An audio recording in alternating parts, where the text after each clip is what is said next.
Good blessed Sunday morning, July the 7th, 2024. The time being 8:28 a.m. I greet all human beings all around the world, all around the world, all around the world, all around the world, all around the world with a universal greetings of peace and the blessings of God be with you. It doesn't matter what your political, philosophical, personal, nor your religious beliefs may be. Doesn't matter whether you're the richest to the poorest person on the face of this earth. It doesn't matter if you're the proclaimed toughest to the proclaimed weakest person on the face of this earth. It doesn't matter if you're my family, friends, nor my proclaimed enemies. It doesn't matter whether you like me or anything that I say or do. That's your prerogative. You have a First Amendment to the United States Constitution. Freedom of press, freedom of speech, freedom to protest, freedom to associate, freedom to gather, long as you do it in a peaceful manner. Again, I always stress and let people know, if you're on probation or parole, check with your local law enforcement officials or your parole and probation officer and ask them, is it okay or is it legal for you to associate or do anything with other felons while you're on probation or parole. What I want to talk about this morning, I want to show y'all something when it comes to Channel 12 News, which is KFVS 12, which is our local news here in Charleston, Missouri, Mississippi County. They cover most of southern Illinois and southeast Missouri. But I want to show you how they just give the black communities, the non-sellout black communities, leaders. Now, you're going to see this news clipping with the chief of police, Robert Bobby Hearns, the chief of police, director of the police and fire department here in Charleston, Missouri, Mississippi County. And you're going to see an individual by the name of Lester Gillespie. He's black, Bobby's white. Lester Gillespie, that the news said he's talked to a couple of the community leaders. Let's start off. Lester Gillespie is the CEO, president of Fresh Start, Self-Improvement Center, Stellar Consultants, and a lot of other programs that really don't do a damn thing for the black community. Most of the black community don't even deal with him anymore because they know he been ripping people off, and especially when they seen what he done. See, the police department, police department and the sheriff department, the chief and the sheriff, they don't care about what Lester Gillespie did to this black female who had two minor children on December the 7th, 2022 at 603 Lee Street. When she was living in one of Lester Gillespie's houses, she worked it for Lester Gillespie. He had her doing a lot of crooked things that she didn't want to do because she needed a place to stay. She wasn't from here. Her and her children needed a place to stay because individuals have been misusing and abusing her, taking advantage of her body. Lester Gillespie wanted to sleep with her, and he wasn't her type. So he decided to put her out. But the sheriff deputy from the Mississippi County Sheriff Department, a legitimate sheriff deputy by the name of Nicholas Pratt, a white man, came over there, and Lester pulled up, and he was giving the girl information of what's about to happen as far as court and things like that. Lester Gillespie but he forced his way into the house. And you will hear the sheriff deputy tell Lester Gillespie, you can't do that. Lester hollered at him, said, this is my property. And then the sheriff deputy said, you just committed a burglary and an assault. He said, you can't force your way into a person's a house, even when you renting from them. And he said, either you leave or you leave or come with me. Lester told the sheriff deputy now, I'm I'm not leaving, if you're not leaving, he told the sheriff deputy, he said, I don't trust you with her. In other words, he want to use this female, and he know the sheriff deputy ain't going to let her use her.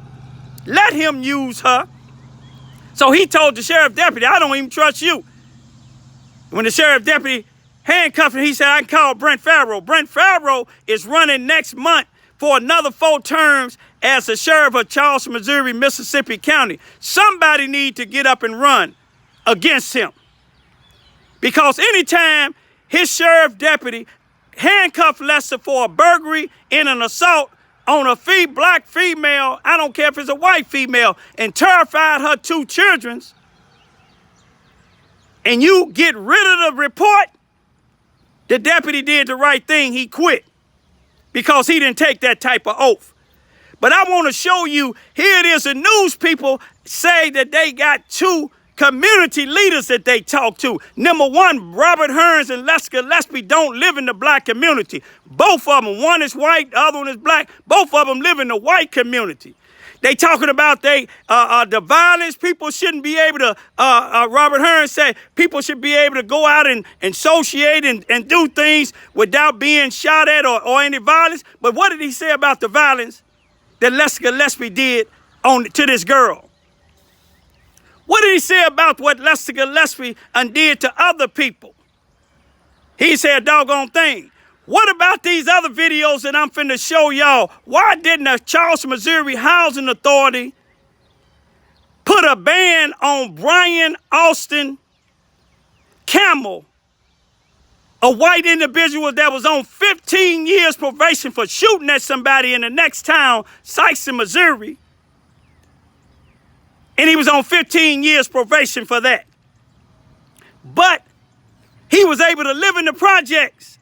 He ended up killing his brother this year and still was living in the project with a female by the name of Ashley. They didn't ban neither one of them from the housing authority, but I showed them and called the police, talked to Robert Hearns and Lester Gillespie personally, showed them what Brian Campbell twice on housing authority property while he on the 15 years probation, approached me the first time on March the 19th, 2022, and I got it documented. I documented everything. Robert Hearns said, why do I always talk about YouTube? It's because I want to show the people that they don't do a damn thing when it comes to somebody doing something to me.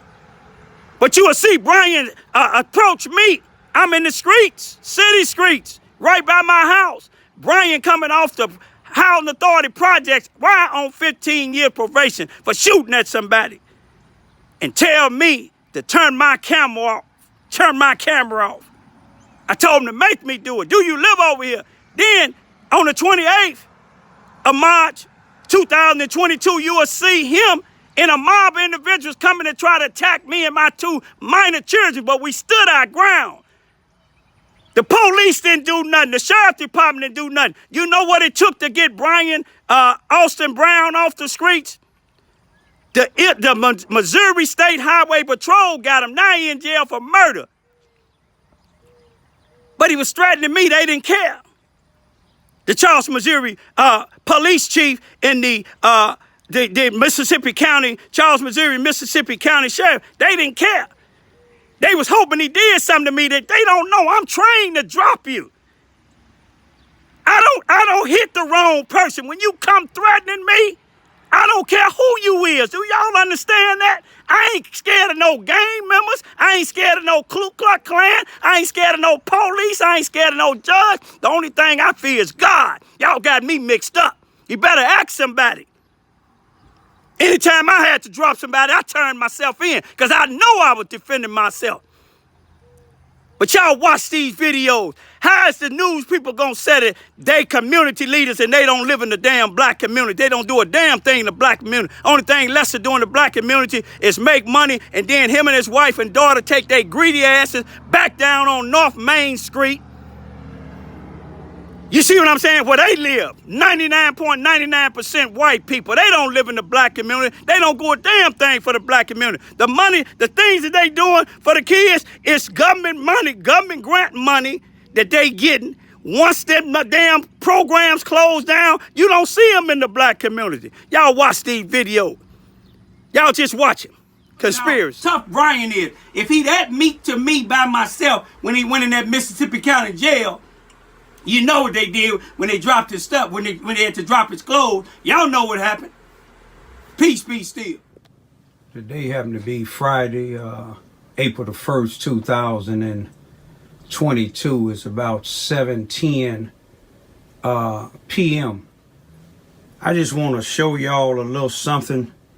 Y'all remember when them individuals on March the 28th, 2022 came down by my house over here on Vine in the 600 block trying to attack me. And y'all remember the one white guy, Brian Austin Campbell? Y'all seen the way he, when he seen all the his black heroes come down with the guns and thought we was gonna run, and he took his shirt off and all that, telling me to come in the streets. That was on the 28th. Let's back up to March the 19th when it was one-on-one, me and him. Let's see if he told me to come in the streets. Check him out. You see it, bro? That's him there, y'all. Tough Brian now. You don't tell me what to do. You ain't gonna tell me what to do, man. Look at him, got his hand in his pocket. You ain't gonna tell me what to do. I'm in the street now. He by himself. I'm gonna stay right where I'm at. I'm gonna stay right where I'm at. What you doing? Threatening me on the streets here, man? I didn't say nothing to you. Do you hear him like a little old woman, a little female? Do you live over here? No, I do not. No, you don't live over here. I want y'all to watch these three vehicles that come past. The black one, then the brown one, and then the green truck. The green truck is Brian, the one who I asked was he gonna was he threatening me? He said, no, I'm not saying anything to you, when he by himself. But now he's gonna have his hero, you know, one of them black. Watch these three vehicles. Watch these three vehicles go around the corner. You see how they, like they finna do something? Now you remember Brian on the 19th. This is on the 28th now. But you see, they ain't gonna. He has somebody with him that been playing with his booty. So now he gonna come over here with a black guy. You see him coming, the two guys coming, the black guy and Brian. You see that time and date? You remember Brian didn't do all, he taking his shirt off. He didn't do all that when it was me and him did it. His coat. That's him now, y'all. The same with the one with him. I want y'all to take a close look at this pattern now. Look at the date. July the 5th, 2024 at 7:04. Now, you check this out real good now. I want to show you a little bit closer up now. White guy, watch his hand motions. Watch the right hand motion. Watch it real careful when they get close by my house. Watch the hand motion. See how he turned around and looked? As if him and the chief of police got something going on. See that hand motion? You see that hand motion? Now, here it is. The chief is riding right behind this guy now. He got his window down. Ain't that something? He got his window down. And let me see if I can get this to change over. Let's get a closer look at this here, y'all. You see the date, July the 5th, 2024. It's about 7:04 p.m. Watch this individual real careful now. I want you to watch his hand motions and everything when he get close to my house. You see, I don't put nothing past Robert Hearns and some of these white supremacists down here. And just take a good look.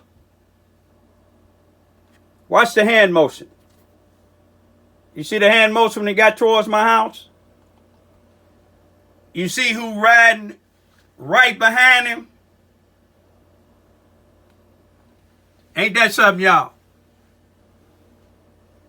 Now, what would the chief of police be in this area at this particular time? And here it is, a guy with a ski mask on, with all the stuff that's been happening on Vine Street with people with ski masks. And not only that, threats been on my life. Just the other day, somebody said that the white guy that put the threat on me, James O'Connor, had a gun the other day. But I'm prepared. At a time of peace, I'm prepared for war. But I just want to just show you some patterns with Robert Hearns. That's strange, ain't it? Out of all the places he riding around, he don't normally come through here. He riding around with his vehicle window down past my house. Got an air condition at 83 degrees. We know he ain't serving and protecting. But ain't that strange? A hell of a coincidence, ain't it? But I tell you one thing, y'all out there, that get caught up with Robert Hearns and the rest of the people that don't like me. When you come at me, you can believe you going to the cemetery. You and anybody with you. I don't care if you got a badge or not. If you come in to threaten my life, I'm going to drop you. Take that to the bank. I will protect myself. From any of you white supremacists that wear badges, any of you individuals that wear badges, no matter what color you is, if you out here plotting like Robert Hearns and the rest of them, when you come at me, you ain't got a warrant, and you threatening my life, gonna do the same thing my daddy and them did to Adolf Hitler. Where he at now? The report of on May the 17th, 2024, that Officer Higgins wrote concerning Jamie O'Connor threatening me. I know you signed on that, and then they said they couldn't find him in 28 days. Me and somebody found him, and then Higgins talked to him, and I see that you closed the case. Can I ask why? Do you want to sign a complaint? No, I'm asking you, why did you close the case? I'd have to go back and review it. I don't recall off the top of my head. Yeah, he had found him. Well, we found him in Higgins, and then I looked on the thing, and Higgins asked him a question, and he lied and said he didn't make the threats. Okay. So now I just want to know why was it closed? Every time it's to be on YouTube. No, I'm just saying, I want to know why it's closed. I just left out the police station here, asking Robert Hearns why would he sign off on a report when Jamie Connor threatened me. And did you hear him say he don't know? I'm gonna go back to the house and let y'all see the report. But I made a report. I'm gonna talk to you in a minute. You need, sir. Is there anything else that you needed? I'm not leaving my property until we go leave together. Is there anything else? I don't even trust that with you. Is there anything else that you? Okay, why don't you trust her with me? First of all, hold on, wait, stop. You did. This is my house. You own the house, but you rent it. Stop it. Fred. Yeah. Okay, go on and do what you're gonna do. I'm going to do what I'm doing. I'm taking a report. Yeah, and I'm gonna call fire. I can call. Don't do that to him, because he ain't even done nothing. No, this is what you're doing. You getting I on to that door 'cause everybody. she's in the way. But you getting She on was to standing behind us, everybody. so No, you committed an assault. You getting on to And a everybody. burglary because you can't go into your house You're if you've rented it to somebody. Let me tell you what happened, sir. You barged into the door. I seen it. The door was open. Y'all stop. The door was The door closed. was open, but she was And standing she was behind standing us, right and you there. pushed it open. And I asked her, we coming in. You pushed it open. You said she was a Now we sheriff. can do this. You can leave, or you can go to jail with me. How about that? Sir, listen to me. Gun violence is really hurting our community in such a way in which everybody is impacted by it. Community leaders are sounding off after 6 people are shot in Charleston overnight. Good afternoon, everyone. Ahmad Latham spent the day in Charleston to get a community reaction to that shooting. He's live in the studio now with more. Jeff, I talked to a couple community leaders earlier this afternoon. They tell me it seems like violent crime is rising in the region and they are looking to find solutions on combating this issue. I think we're at a place now where we have to address those issues. Lester Gillespie runs Fresh Start Self-Improvement Center in Charleston. Early Monday morning, 6 people were shot in a parking lot near the C.F. Bowden Civic Center. Gillespie offers programs for local kids at that center. He says incidents like this are frustrating. We have to do a better job in finding protective factors so we can address the risk. And then we have to tackle it from a standpoint of getting families involved, having those conversations. If you can stop it now, we can keep it under control. Robert Hearns is the chief of Charleston's Department of Public Safety. He says at night the center's parking lot, known as The Rocks, turns into an adult get-together. It's just an area where people hang out at night, and people should be able to, you should be able to hang out and not worry about getting shot. Hearns says working hand in hand with other agencies makes a difference. And try to assist each other and give out information so that we can get these people in jail so they can reduce the violence. And Gillespie's goal is to find solutions in protecting the community from gun violence. We as a community have to come up with ways in which we can protect our youth, our senior citizens, our adults. The 6 people shot received non-life-threatening injuries. Police are still searching for suspects. Chief Hearns tells me they are working with other local agencies as their search continues. In the studio, Ahmad Latham. Oh, look how dark it just got. Oh my God, look at it. Oh my gosh. Let me put my glasses on. I can't even see.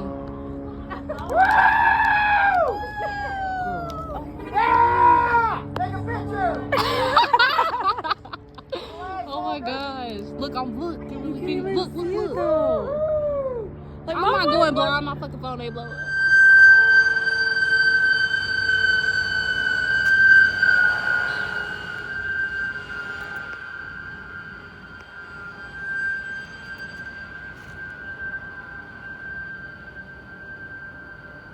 It's my type of work, y'all. Saving lives.